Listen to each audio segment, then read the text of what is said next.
Bonsoir à toutes, bonsoir à tous. Merci une fois encore d'être fidèles à notre rendez-vous santé du mardi. Non, vous ne vous êtes pas trompé d'émission, même si vous pouvez être surpris par le titre de l'ouvrage de mon invité, Dans les pas de Jonas, publié chez Sorbonne Université Presse. Vous êtes bien à l'écoute de Réfoy, notre rendez-vous médical hebdomadaire. J'ai en effet le plaisir et l'honneur de recevoir ce soir le professeur Serge Uzan, ancien chef du service de gynécologie obstétrique de l'hôpital Tenon, ancien doyen de la faculté de médecine Paris 6, à présent doyen honoraire de Sorbonne Université et directeur de l'Institut universitaire de cancérologie, ancien président et représentant de l'ordre au Conseil national de la certification des médecins. Serge Uzan nous propose, au travers de l'histoire biblique de Jonas, une réflexion originale sur ses trajectoires personnelles et professionnelles très riche, l'homme aux multiples visages, comme le nomme Cédric Villani, mathématicien de renommée mondiale, qui signe la préface de ce livre. Professeur Uzan, bonsoir. Bonsoir. Je suis heureux de vous accueillir. Alors, notre rendez-vous étant par essence médical, vous allez nous expliquer en quoi l'histoire à rebond de Jonas vous est et vous a été utile, voire indispensable sur le plan professionnel, bien que ça soit indissociable de l'humain, surtout pour vous qui avez soigné, opéré, donné la vie, dirigé, organisé, transmis, tout au long d'une immense carrière protéiforme. Alors on va voir comment la tradition peut accompagner la modernité à travers l'histoire de Jonas, qui, pour vous, pourrait avoir été écrite par Jules Verne. Absolument. C'est une histoire extraordinaire. Hein. En quelques mots, on s'en souvient. Alors tout le monde connaît le coup de la baleine. Il n'y a pas de baleine. C'est un gros poisson, mais c'est pas grave. Jonas reçoit une instruction de Dieu. Bon, il est prophète quand même. Dieu lui dit va à l'est, à Ninive, c'est-à-dire actuellement Mossoul en Irak. Il est à côté de Haïfa, de Jaffa, etc. Et il part vers l'ouest. Et il part de l'autre côté, exactement. Rachid dit c'est la mer, Tarshish. On ne sait pas bien où c'est en Espagne. En tout cas, il part exactement à l'opposé. C'est quand même surprenant, de première surprise. Et puis là, il est sur un bateau, et puis il va y avoir une tempête qui n'a l'air de toucher que son bateau. Les autres bateaux naviguent tranquillement, mais le sien est pris dans une tempête, alors qu'il est parti se réfugier à la cale pour dormir, ce qui me fait penser que peut-être il démarre une dépression, on ne sait pas. Et toujours est-il que, alors qu'il est en train de dormir, le capitaine lui dit « ça va pas, faut monter ». Ils essayent d'alléger le bateau, et puis ils se disent « il y a forcément un responsable », puisque les autres bateaux n'ont pas... Ils se doutent bien que c'est peut-être Jonas, mais ils veulent jouer le jeu, et il tire au sort. Et 3 fois, le sort va désigner Jonas. Donc, à la fin, lui-même va leur dire « Écoutez, c'est clair, c'est moi qu'il faut jeter à la mer. » Alors, ils vont se résoudre à le jeter à la mer, parce que ce sont des marins très sympathiques, et ils le jettent à la mer, et là, l'affaire est finie, quoi. C'est la fin de la première séquence de ce feuilleton, et puis alors là, pouf, arrive un Dag Gadol, un gros poisson, qui va l'avaler, qui va le préserver. Et là, Jonas va se rendre compte qu'il a fait des bêtises, qu'il aurait dû obéir, non pas parce qu'il a peur de mourir, mais parce que il a peur d'être loin de Dieu. Et donc, il va réciter un psaume qui est un texte magnifique. Alors, j'ai la chance de réciter chaque année ce texte à la synagogue La Victoire, puisque c'est moi qui lis la Tara de Jonas tous les après-midi depuis plus de 15 ans. Et donc, Dieu va lui donner une deuxième chance. Alors, c'est un des premiers points, c'est que Dieu donne toujours au moins une deuxième chance, et il en donne une à Jonas, et là, Jonas obéit. Alors, on peut se dire d'ailleurs qu'il va obéir parce que la deuxième fois, Dieu lui explique un peu pourquoi il l'envoie et ce qui va se passer s'il n'y va pas. Donc c'est un peu de la décision partagée, comme en médecine. La première fois, Dieu a prescrit une ordonnance sans expliquer. Peut-être que Jonas, c'est pour ça, n'a pas voulu obéir. Donc la deuxième fois, il va bien à Ninive, miracle. Ninive va se repentir et là Jonas, qui est un peu de mauvaise foi quand même, dit à Dieu, tu vois, j'étais sûr que tu allais les pardonner, qu'ils allaient se repentir et que j'allais m'offrir ce voyage, tout ça pour rien et donc il boude. Il boude, Jonas boude. C'est pour ça qu'il me plaît bien. Donc, il nous ressemble à tous. Il a un peu de mauvaise foi, il boude, il refuse d'obéir sans comprendre. Vous dites Jonas, c'est un Pinocchio juif. Il a la réaction d'un enfant, mais également de tous les hommes. Ah, moi, je l'ai connu quand j'avais 4-5 ans. Mon père avait réussi à réserver une haftara, comme on le faisait en Tunisie. Et donc, j'avais appris à réciter les 2 premiers versets. Donc, pour moi, c'était Pinocchio. On me racontait l'histoire. Puis, vous savez, Pinocchio, la baleine, etc., qui désobéit à son père. C'est tout à fait ça. Et donc, finalement, là, il dit à Dieu, je boude. Et Dieu va lui faire pousser un petit arbre, un kikaïon. Qui n'a pas entendu parler de ce fameux kikaïon? On ne sait pas très bien ce que c'est, mais en tout cas, c'est un arbre qui protège de la chaleur. Et là, Jonas est très content de son kikaïon qui est apparu en une nuit. Et le lendemain, pouf, le kikaïon est détruit par un ver et un vent sec. C'est horrible, se dit Jonas. Alors là, il recommence à s'engueuler avec le Seigneur Tout-Puissant. Il lui dit, mais c'est pas juste, mon kikaïon. Et Dieu lui dit, mais comment, tu n'as pas eu pitié d'une ville où il y a des femmes, des enfants, des animaux? C'est un texte où il est question d'écologie et d'importance des animaux. Dieu compte les animaux comme les hommes et les enfants, et les femmes, bien sûr, bien sûr. Et il lui dit, et toi, ce kikaïon qui ne t'a rien coûté, qui a poussé en une nuit, tu n'as rien fait pour l'avoir, il est détruit et tu pleures, et moi, je n'accorderai pas mon pardon à Ninive. Et ça se termine donc par une dernière question de Dieu. Quelle plus belle façon juive de raconter une histoire que de la terminer par une question. Alors voilà, il m'a inspiré, donc je vous ai déjà donné quelques éléments d'inspiration de ma vie professionnelle. Voilà, vous les avez cités, on va peut-être les détailler. Alors vous expliquez, vous dites que le message que reçoit Jonas est simple et sans ambiguïté et répond à la définition d'un algorithme. Alors, vous avez remarqué que mon livre s'appelle L'algorithme de Jonas. Absolument. Et ça, c'était parce que je connais bien Cédric Villani, avec qui j'ai échangé. On a même rédigé des choses ensemble. Un grand mathématicien pour lequel j'ai... L'équivalent d'un prix Nobel. Ah, c'est un prix Nobel de mathématiques. Le prix Fields. Voilà, c'est ça. La médaille Fields. La médaille Fields. Et donc, il était comme moi, responsable à Sorbonne Université, à l'UPMC. On se voyait toutes les semaines à des réunions. Et pour lui, j'ai une grande admiration. Mais j'aime beaucoup, il s'avère qu'à l'ordre des médecins, je suis en charge de l'intelligence artificielle, des algorithmes. Les algorithmes, c'est une recette, hein, un algorithme. L'algorithme le plus simple, c'est une recette de cuisine. Faire ça, ça et ça, et vous aboutissez à un gâteau qui n'est jamais aussi bon que celui de votre mère, d'ailleurs, c'est une règle absolue. Et donc, cet algorithme, Dieu, pourtant est simple, et puis Jonas, Dieu lui dit, va à Ninive et fais ce que je te dis de faire. Eh bien, les algorithmes ne sont pas toujours faciles à accepter. Regardez aujourd'hui, notre vie va être guidée par des algorithmes. Je ne sais pas si vous avez remarqué, mais quand vous avez une application sur votre téléphone, et c'est pareil en médecine, hein, il y a des applications médicales, vous dites oui à toutes les questions, mais sans vraiment regarder la question. Est-ce que vous êtes d'accord pour? Vous dites oui, bon, finissons-en, donne-moi la réponse. Mais en fait, ces algorithmes, on ne comprend pas très bien comment ils fonctionnent. C'est ce qu'on appelle le principe de la boîte noire. Et tous les algorithmes ont une boîte noire plus ou moins large.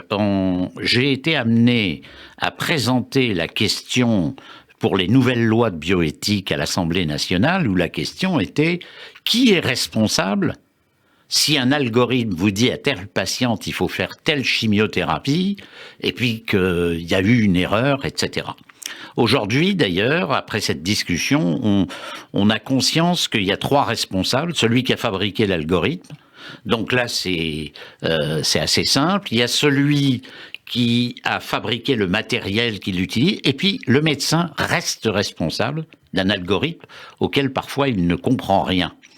Et il reste responsable parce que c'est à lui de vérifier que la cohérence de la réponse. Donc vous voyez, ça c'est quelque chose, en médecine, de plus en plus on va utiliser des algorithmes. Alors on vous dit désormais il n'y aura plus de médecine humaine, des appareils vont décider pour vous. Non, c'est pas vrai. Le terme anglais me convient mieux. Il y a 2 façons d'utiliser un algorithme en anglais. C'est ce qu'on appelle un algorithme qui aboutit à une décision data assisted, c'est-à-dire qu'il vous a donné des éléments de réflexion.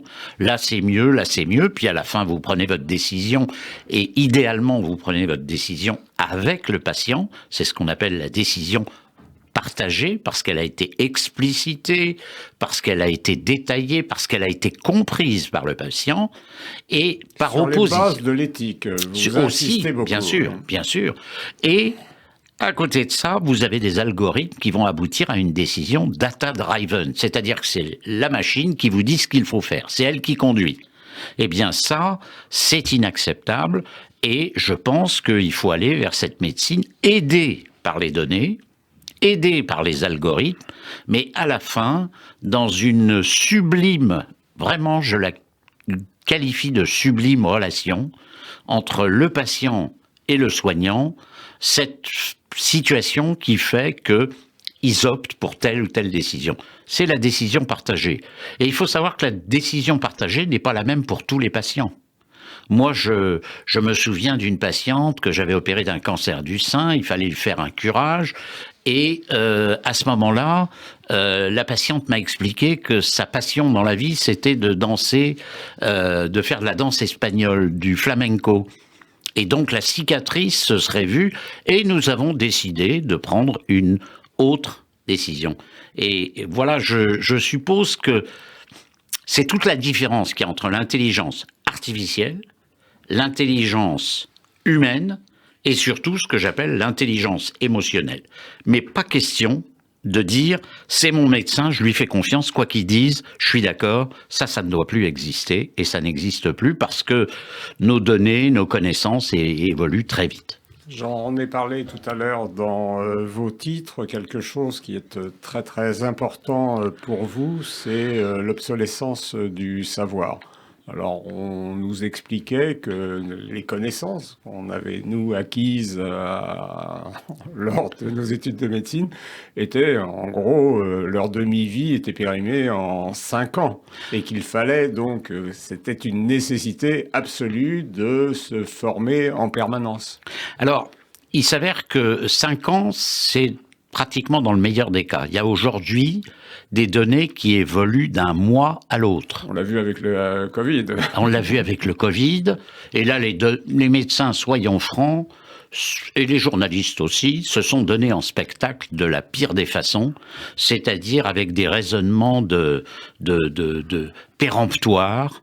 Et ça m'a rappelé, je le cite dans mon livre, un livre que je vous conseille de lire, ce qui est de Schopenhauer. Non, c'est pas très compliqué, ça s'appelle 38 stratagèmes pour avoir toujours raison. On avait l'impression que tous les gens connaissaient tous les stratagèmes. Non, les connaissances vieillissent.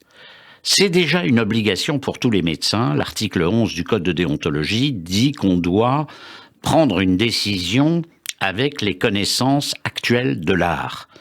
Et si on ne le fait pas, on est déontologiquement non en accord avec les règles de l'ordre. Mais maintenant, on est passé à la certification. Alors, on m'appelle aussi un peu le père de la certification périodique.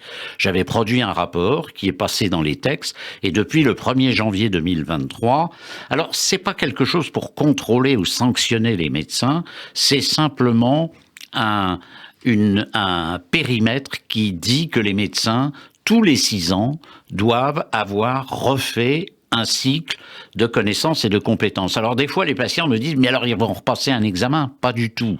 Je suis pour un a priori de confiance. De façon générale, je fais confiance.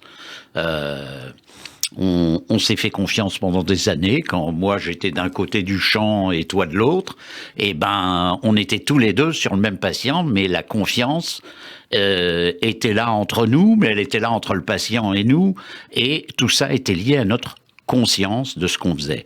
Eh bien, aujourd'hui, je pense simplement, ça ne sera pas un contrôle supplémentaire administratif contre les médecins, c'est simplement une façon de légitimer une volonté vertueuse qu'ont la plupart des médecins de connaître, savoir et transmettre.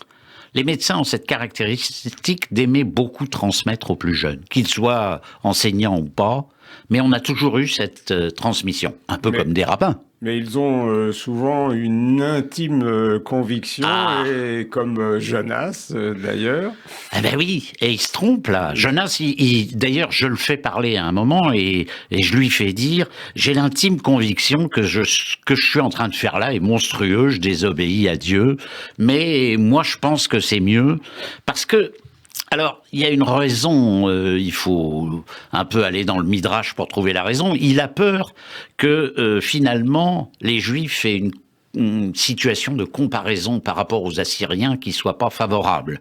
Parce que les Assyriens ne sont pas juifs, alors lui c'est un prophète juif, il se dit après tout, charité bien ordonnée commence par soi-même, et il se rend compte que son intuition va l'éloigner de ce que lui dit de faire Dieu. Et ça fait qu'il va changer d'avis. C'est pour ça d'ailleurs qu'on lit ce texte le jour de Kippour. C'est un texte qui est directement lié au repentir, à la seconde chance, au doute. Et c'est là où je rejoins de nouveau la médecine.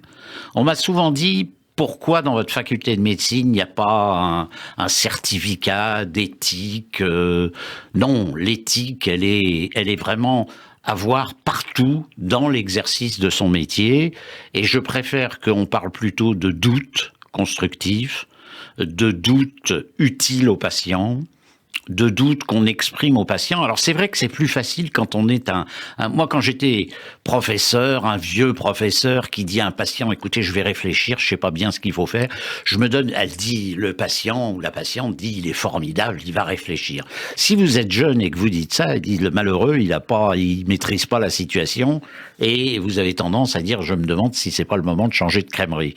Donc voilà, c'est pas pareil. Mais le doute, l'hésitation, l'imprécision, l'incertitude. Parce que vous dites en médecine, il existe deux types d'incertitude. Ah bah oui, parce qu'il y a l'incertitude parce que je ne sais pas. Et celle-là, elle est curable, si j'ose dire. C'est, je vais m'entourer de gens qui savent. Il y a une structure en médecine, en cancérologie, elle est devenue obligatoire depuis de nombreuses années.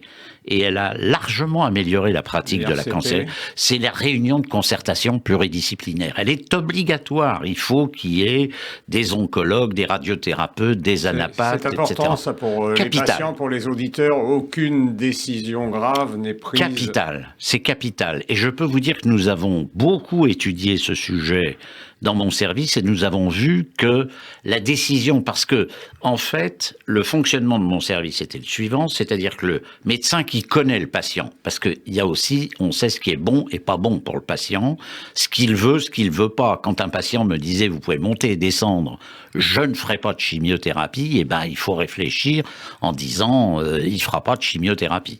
Et donc, à ce moment-là, il propose une stratégie et les autres ou disent oui, ça paraît adéquat, ou au contraire suggèrent d'autres choses. Et en fait, c'est une accumulation de savoir et de connaissances. Et souvent, à ce moment-là, il y a quelqu'un qui dit « Ah non, j'ai lu cette semaine tel document, on discute ». Bref, la réunion de concertation pluridisciplinaire, je dirais que c'est une sorte de yeshiva médicale qui commente le texte qui s'appelle la référence, le Talmud, une référence médicale. C'est pour ça que les livres en médecine, maintenant, on ne peut faire que des livres un peu historiques. Mais c'est très utile de savoir le cheminement d'une décision.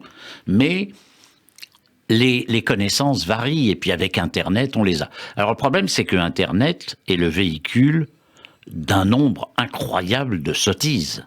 Donc il faut regarder d'où ça vient. Comme aujourd'hui, quand on vous dit, ça y est, vous avez gagné un prix et vous voyez que le mail arrive de je ne sais où, c'est évident que c'est une arnaque. Mais c'est que les vaccins donnent la maladie. Alors bien sûr, les fake news, les vaccins donnent la maladie, etc. Mais le problème, c'est que on a vu deux maximalismes au moment du vaccin pour le Covid. Il y avait ceux qui disaient le vaccin est formidable, il faut impérativement s'en servir. Et il y a ceux qui, comme moi, dès le début, ont dit, comme tous les vaccins, ça ne sera pas 100%, qu'il y a probablement des gens qui en pâtiront, mais qu'aujourd'hui le rapport bénéfice-risque est largement favorable et que, surtout, on connaît les risques et on essaye de les éviter. Vous parlez de la deuxième chance et vous expliquez, vous dites, il faut toujours garder l'espoir d'une seconde chance qui peut nous renforcer, c'est le droit à l'erreur. Et c'est exactement ce que fait Jonas. Ben oui, le droit. On peut se tromper, mais ce qu'il faut, c'est donner les moyens de ne pas se tromper. Parce que se tromper sans s'être donné les moyens de ne pas se tromper, là, c'est coupable. Mais se tromper ou avoir pris la mauvaise décision, parce que le contexte, enfin, on a connu ça, nous, on a travaillé dans des salles de naissance où des fois les décisions devaient être prises en 5 minutes.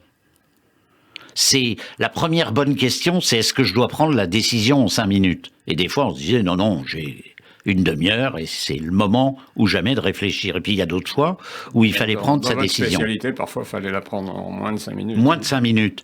Et donc, il est évident qu'on peut se tromper, mais il faut en tirer